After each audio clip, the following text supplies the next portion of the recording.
मुली तुम्हाला आवडतात का भीती वाटते? फोटो काढणार तुम्ही बाहेर जाऊन? त्यांच्याशी हात मिळवणार? रणजित आंधळे साहेब की जे जिल्हा परिषदेत शिकले, जिल्हा परिषदेत शिकवलं, शिक्षक राहिले आणि आता पोलीस खात्यामध्ये राहून सुद्धा जे शिक्षक आहेत, म्हणून जे आपली भाषा कळतात त्यांना, ते आंधळे साहेब. आता यांनी शाळा व्यवस्थापन समितीपासून सर्व गोष्टी शिक्षकांना कशा पद्धतीनं मदत केली पाहिजे त्याची माहिती दिली. ते माननीय प्रकाश देवळीकरजी, ज्यांचा सन्मान करायचा भाग्य मला जवळपास 35 वर्षापूर्वी मिळालं. आणि पाड्यामध्ये फिरून एक शिक्षक काय करू शकतो, काय बदल घडवून आणू शकतो, लोकांचं किती प्रेम संपादन करू शकतो याचं उदाहरण मी पाहिलं. ते आदरणीय रमेश जाधवजी, मी सरासरी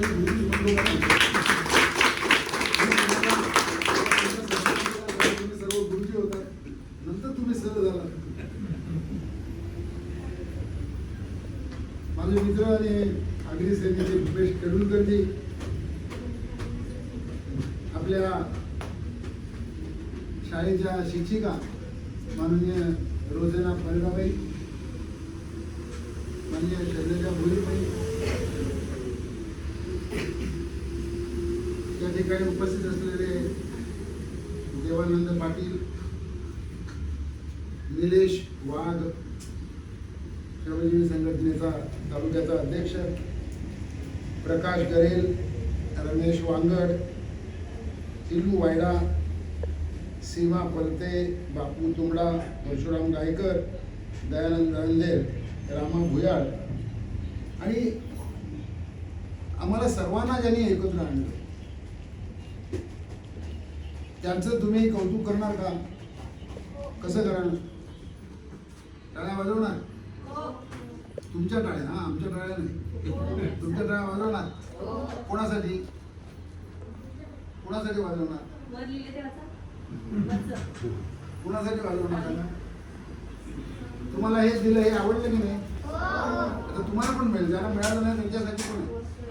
हे सगळं शिक्षणाचं साहित्य आहे.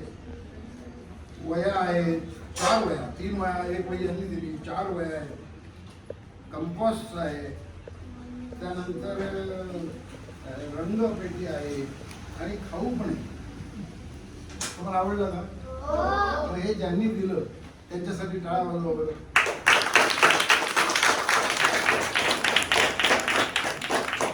पत्रकारांची भूमिका ही तसं पाहिलं तर विरोधकांची असते. तू अपोज सरकारने एखादं चुकीचं केलं तर त्याला विरोध करायचा, नुसता विरोध नाही करायचा, तू प्रपोज सुचवायचं पण, आणि नुसतं सुचवायचं नाही, तू डिपोज तसं करायचं पण. तुम्ही आज पत्रकारांची भूमिका, विरोधकाची भूमिका जी आहे ती खऱ्या अर्थानं तुम्ही पार पाडताय. माननीय सुनील घरत, माननीय महेश पाटील महेंद्र, माननीय हरेशचंद्र गायकवाड आणि माननीय प्रसाद पाटील यांना जरा यांच्यासाठी जोरात टाळ्या वाजवा बरं.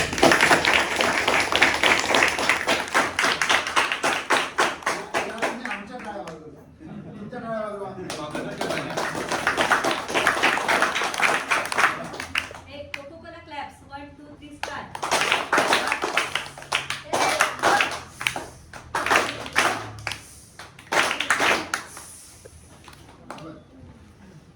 मी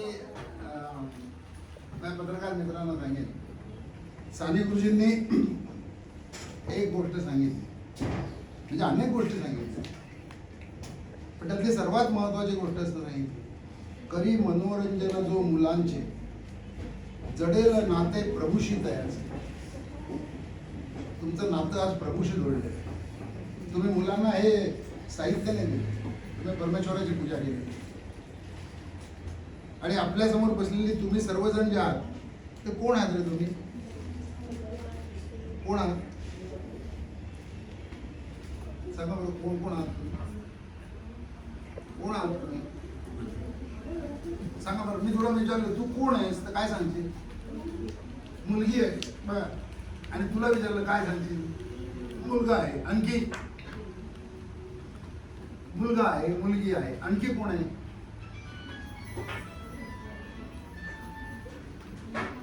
आणखी कोण आहे सांगा बरं. मी तुम्हाला सांगू सांगू सांगू का? सांगा मला मोठ्याने सांगा. सांगू. तुम्ही आपल्या भारत देशाचे मालक आहात. कधी तुम्हाला उद्याचा भारत इकडे आहे. रामचंद्र किणी इथे बसले बरोबर आहे. उद्याचा भारत इथे बसलेला आहे. आणि मी आलो, मला त्यांनी सांगितलं का की असा असा कार्यक्रम आहे. मी ताबडतोब हो म्हणजे. कारण मला जर उद्याच्या भारताला भेटता येत असेल, उद्याच्या पिढीला मला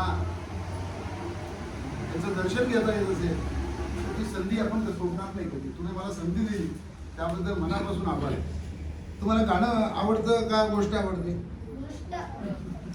गोष्ट ते गाणं. अगदी लहान मुलाचं गाणं का मोठ्याचं गाणं?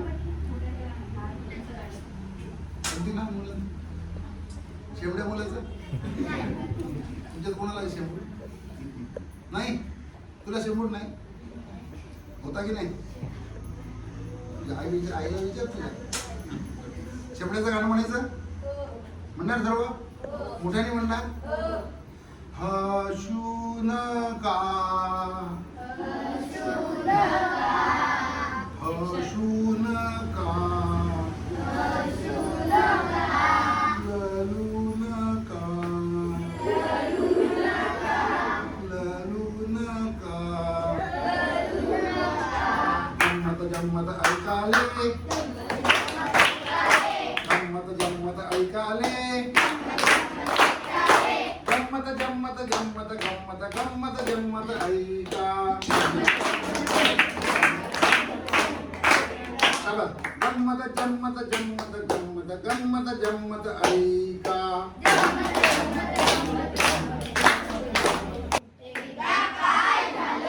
एकदा काय झालं? घरात आमच्या तोलचिल्ला, घरात आमच्या तोलचिल्ला, आईने त्याचा हात धरला, बाबासने त्याचा पाय धरला. बोलायला लागला, बोलायला लागला, बोलायला लागला, बोलायला लागला.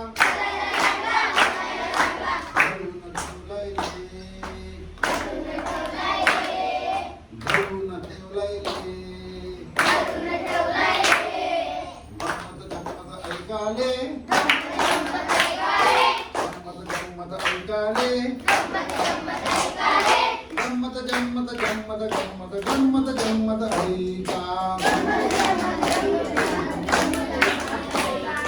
अले अले चोला ललतोष काय, अले अले चोला परतोष काय, अले अले चोला ललतोष काय. आईच्या पाया पडतोस काय, अरे अरे चोला ललतोस काय. बाबाच्या पाया पडतोस काय. ललायला लागला धरून ठेवलाय रे, धरून ठेवलाय रे.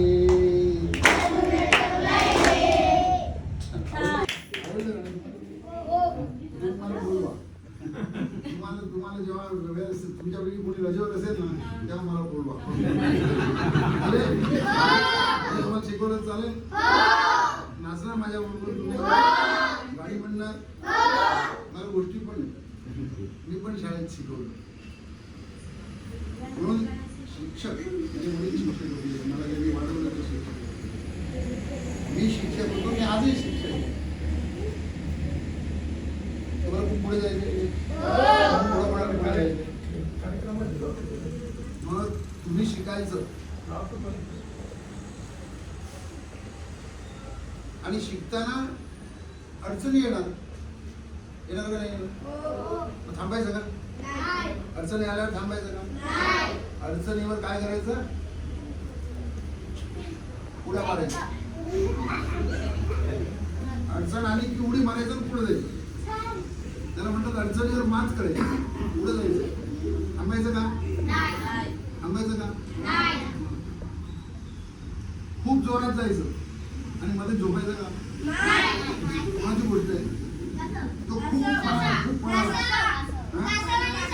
अरे वा, कोणाची? कोण जोरात पळाला? आणि मग काय केलं? तो जोरात पळाला. कासव कसं जात होता? हळूहळू. मग काय झालं पुढे? ससा जिंकला ना? हळूहळू चालत होता. सशाने काय केलं? झोपा काढल्या. म्हणून ते झोपा काढतात, ते झोपून राहतात. म्हणजे हळू चालतात, ते जिंकतात. तुम्हाला चालायचं की नाही? रोज शाळेत यायचं, छान छान. आपल्या शाळा चांगल्या आहे, आपले शिक्षकही चांगले. म्हणून सर आणि मॅडमपासून पुन्हा मोठी आणि बाईकडे जायला सुरुवात केली. तुम्ही आई बाबाला सांगितलंय आणि संघटनेचे कार्यकर्ते त्यांनाही सर्वांनी, हे मुलांसाठी नाही, मी सांगतोय तुमच्यासाठी की एक काळ असा येईल आता की जेव्हा जिल्हा परिषदेच्या शाळा बंद होतील.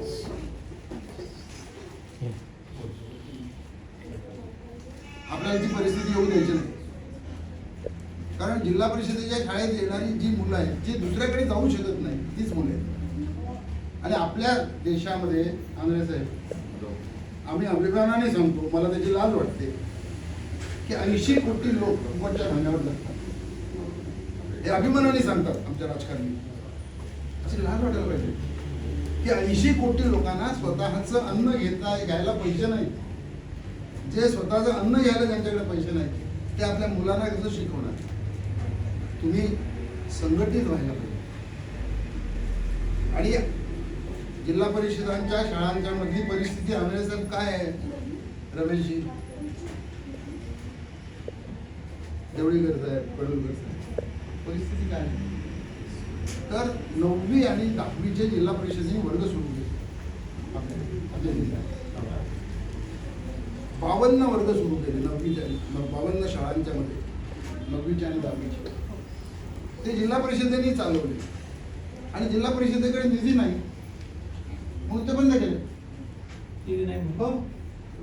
जिल्हा परिषदेकडे निधीच नाही. आणि मग मी विचारलं, जेव्हा मी शासकीय आढावा समितीचा अध्यक्ष आहे, मी शिक्षण विभागाची मीटिंग घेतली, त्यावेळेला मला त्यांनी दाखवलं की शिक्षण मंत्र्यांकडे आणि आदिवासी मंत्र्यांकडे त्यांनी अर्ज विनंत्या केल्या, मीटिंग झाल्या, आणि शिक्षण मंत्र्यांनी आणि आदिवासी मंत्र्यांनी सांगितलं की आम्ही तुम्हाला पैसे देऊ शकत नाही. हे लक्षात घ्या, ही मुलं शिकायला पाहिजे असतील तर ही 10वीच्या पुढे गेली पाहिजे. मग जे असे बेमुवत उत्तर देणारे असतील की मुलांना शाळेत जायला पैसे देऊ शकत नाही, तर काय कामाचं आहे सरकार? लोकांनी दंड ठोकून उभं राहिलं पाहिजे त्याच्या विरोधात.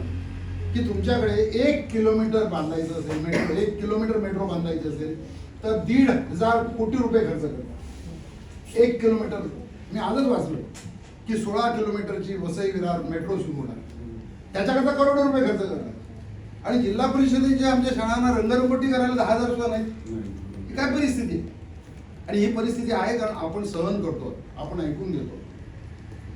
मी शासनाच्या समितीचा अध्यक्ष असताना तुम्हाला सांगितलं की असं जर झालं तर आपला आदिवासी माणूस उद्ध्वस्त होऊन जाईल. या जिल्हा परिषदेमध्ये येणारी जास्तीत जास्त मुलं कोण आहेत? जास्तीत जास्त मुलं आदिवासी. मग आदिवासींना नष्ट करायचं आहे का? आदिवासी मुलांना शिक्षण द्यायचं नाही का? आदिवासी मुलांनी स्वप्न बघायचे नाहीत का? यांनी डॉक्टर इंजिनियर व्हायचं नाही का? कसे होणार? जर 9वी 10वीतच आमचे पंख कापाल तुम्ही तर आम्ही पुढे जाणार कसे? मी आंध्रे साहेब सांगतो तुम्हाला. तुम्हाला की कावळे आश्रम शाळेमध्ये विक्रमगडला मी गेलो आणि 11वी 12वीचा वर्ग सुरू झाला विज्ञानात. चांगलंय. 11वी 12वीचे वर्ग सुरू होऊन 3 महिने उलटले. तुमचा विश्वास बसणार नाही. माझा कोणी सांगितलं असं तर विश्वास नसता बसला.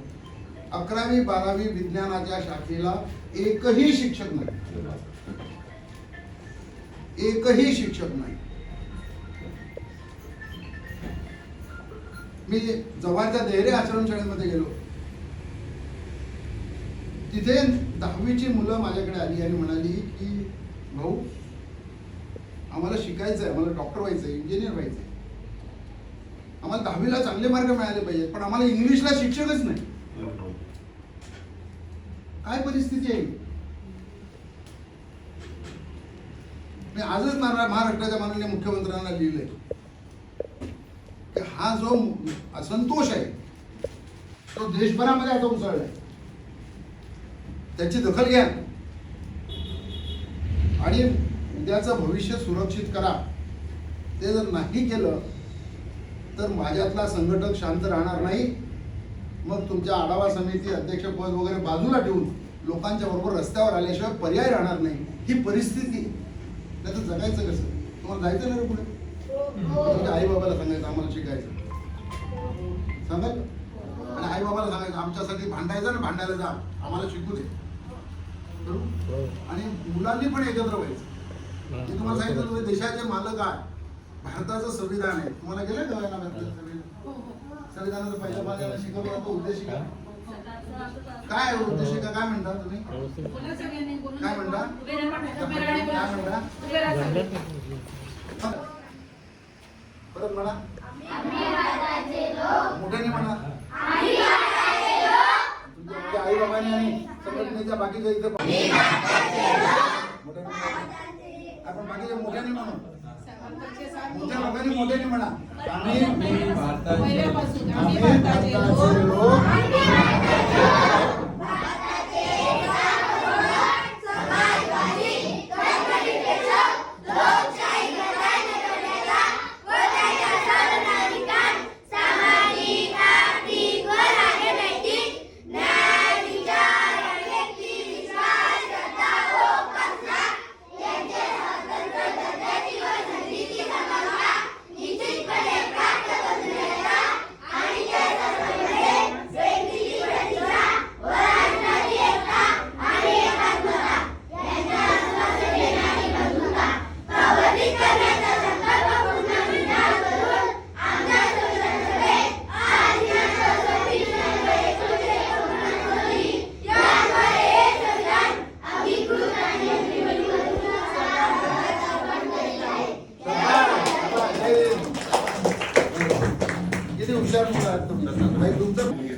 आता याच्यामध्ये जे लिहिलंय ना त्याचा अर्थ सांगायला पाहिजे. मी कधीतरी येईल त्याचा अर्थ सांगायला. हे जे लिहिलंय ना हे स्वप्न आहे, खरं नाहीये. असं घडवायचं आहे. या देशाला समाजवादी बनवायचं आहे. आज तो भांडवलवादी आहे, साम्राज्यशाहीवादी आहे. त्याला समाजवादी बनवायचं. या देशात सामाजिक न्याय प्रस्थापित झाला पाहिजे. आज अन्य पण आपलं स्वप्न आहे, संविधान करण्याचं स्वप्न आहे की या देशात न्याय प्रस्थापित झाला पाहिजे, समाजवादी गणराज्य झालं पाहिजे. झालं पाहिजे ना. ते स्वप्न तुम्ही जे सांगता ना संविधानाचं, ते देशाचं स्वप्न आहे. आणि त्यामध्ये या संविधानामध्ये एक अधिकार दिलाय, तो मुलांना सुद्धा अधिकार आहे. तो आहे सर्व नागरिकांना संघटित होण्याचा अधिकार. गेली 43-44 वर्ष मी संविधानामुळे संघटित करू शकलो लोकांना. आहे ना, माहिती आहे ना. जर संविधान नसतं तर मी जगलो असतो, मला जगू दिलं असतं नाही. पण संविधानामुळे मी जगलो, लोकांना संघटित केलं. तो अधिकार नुसता राहणं नाही चालणार, तो अंमलात आणायला पाहिजे. मुलांनी सुद्धा संघटित व्हा. मी आता सांगितलं परवा, हे विद्यार्थ्यांनी सुद्धा संघटित व्हा. 26 नोव्हेंबर 1949 म्हणालो तुम्ही, कोणती तारीख म्हणा? काय केलं 26 नोव्हेंबर 1949 ला? आता तुम्ही काय म्हणाला? आम्ही काय केलं हे स्वीकृत केलं, स्वतः प्रत अर्पण केलं, स्वतःला अर्पण केलं हे संविधान 26 नोव्हेंबर 1949. पत्रकार मित्रांना मी सांगितलं 25 नोव्हेंबर 1949 बाबासाहेब आंबेडकरांचं भाषण तुम्ही मुद्दाम आहे, नेटवर आहे, त्याची स्क्रिप्ट आहे, मराठीत आहे.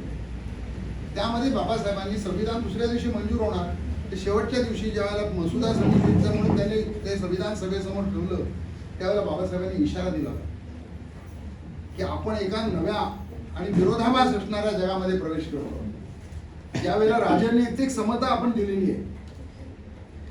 म्हणजे इथल्या उसगावच्या अगदी कुठल्याही एका पाड्यावरच्या एखाद्या गरीबातल्या गरीब माणसाला सुद्धा एक मत आहे आणि अडाणी अंबानीला सुद्धा एक मत आहे. ही राजकीय समानता दिली, पण जर आर्थिक समानता दिली नाही, सामाजिक समता दिली नाही, तर या देशाची लोकशाही धोक्यात येईल असा इशारा बाबासाहेबांनी 25 नोव्हेंबर 49 दिला होता. त्याला आता किती वर्ष होतील? आता जवळपास किती 80-90 वर्ष होतील. तो इशारा आम्ही ऐकलेला नाहीये. म्हणून मी पत्रकार मित्रांना सांगेन की आपण खूप चांगलं करतोय. हे शैक्षणिक साहित्य तर आपण देत राहा, त्यासाठी आमच्यासारखे सगळे तुम्हाला मदत करतो. आणि तुमचा जो रोल आहे महत्वाचा, वॉचडॉग, ती भूमिका सुद्धा पार पडा. शाळेला समाजाला जोडायचं काम हे सुद्धा तुम्हाला करता येईल की समाजातल्या प्रत्येकाने, संघटनेच्या सर्वांनी बाजूला नका राहू, शाळेचे भाग व्हा. शिक्षकांना विचारा काय मदत करू. शिक्षक आहे नसतील तर त्यासाठी BDOकडे जाऊन भांडा, जिल्हा परिषदेत जाऊन भांडा, पण इथे मुलांना शिकवा. सरकारशी भांडा पण शिक्षकांना मदत करा. सरकारशी भांडण्याची गरज आहे आणि शिक्षकांना मदतीची गरज आहे. ते जर आपण केलं तर ही जी मुलं आहेत आपली उद्याची पिढी, यांना चांगले दिवस येतील, ते चांगले शिकतील, त्यांना फुकटचं धान्यावर जगण्याची वेळ येणार नाही, त्यांना घरकुलासाठी वाट बघायची वेळ येणार नाही, ते स्वतःच्या खर्चाने घर बांधू शकतील, स्वतःच्या कपड्यांनी शिक्षण, स्वतःच्या पैशाने शिक्षण घेऊ शकतील. अशी परिस्थिती निर्माण व्हायला पाहिजे. आपल्या संविधानाचं ते उद्दिष्ट आहे. मला असं वाटतं की मी मुलांसाठी थोडं आणि मोठ्यांसाठी जास्त बोललो, पण तुम्ही ऐकून घेतलं मुलांनी. मला म्हणलं मी काय बोललं तुम्हाला, तेव्हा खूप आवडतं आम्हाला सर्वांना. तुम्ही असेच व्हा, असेच पुढे जा. तुमच्या आयुष्यामध्ये तुम्हाला भरपूर यश मिळू दे, खूप मोठे व्हा, खूप पुढे जा. जय हिंद, जय महाराष्ट्र.